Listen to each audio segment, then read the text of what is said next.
When folks talk about spiritual laws or universal laws, they're talking about energetic principles that govern reality the same way gravity governs the physical world. You don't have to believe in them for them to work, they just do. Here are the most widely recognized ones, explained in real-life, grounded language. First up, the law of divine oneness. This says everything is connected: people, thoughts, ancestors, nature, timelines, all of it. What you do to others, you energetically do to yourself. That's why healing one person can shift an entire family line, and why harm echoes back around. Then there's the law of vibration. Nothing is truly still. Everything has a frequency. Your emotions, your words, even your silence. Love, gratitude, and peace vibrate high. Fear, shame, and resentment vibrate low. You don't attract what you want, you attract what you are tuned to. Closely related is the law of correspondence. As within, so without. Your outer world mirrors your inner state. Repeating relationship patterns, money struggles, or chaos usually point to something unresolved inside. Change the inner script, and the outer scene has no choice but to adjust.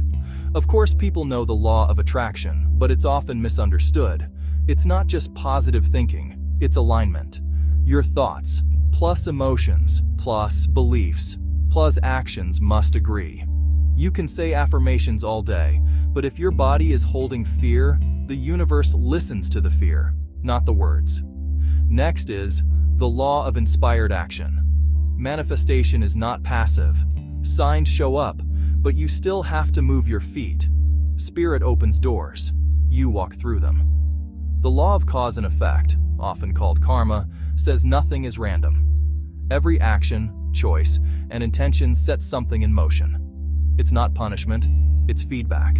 You're always learning, adjusting, evolving. Then there's the law of compensation.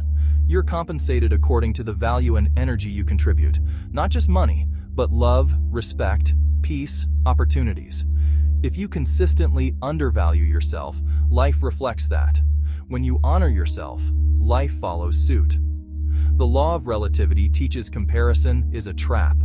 Everything is neutral until we label it good or bad. Challenges aren't curses, they're contrast. Often, what feels like a setback is actually refinement in disguise. The law of polarity says everything has an opposite: light, dark, masculine, feminine, joy, pain. One cannot exist without the other. Growth often happens at the edge where opposites meet. Shadow work lives here. The law of rhythm reminds us life moves in cycles. Ebb and flow. Expansion and contraction. Rest and action. Nothing stays up or down forever. When you stop fighting the cycles, you suffer less. The law of gender isn't about sex, it's about energy.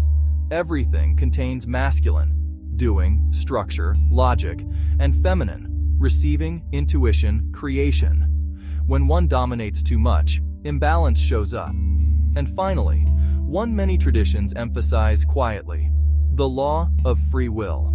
The universe, ancestors, spirit guides, none of them override your choice. Help is always available, but consent is required. This is why intention matters so much.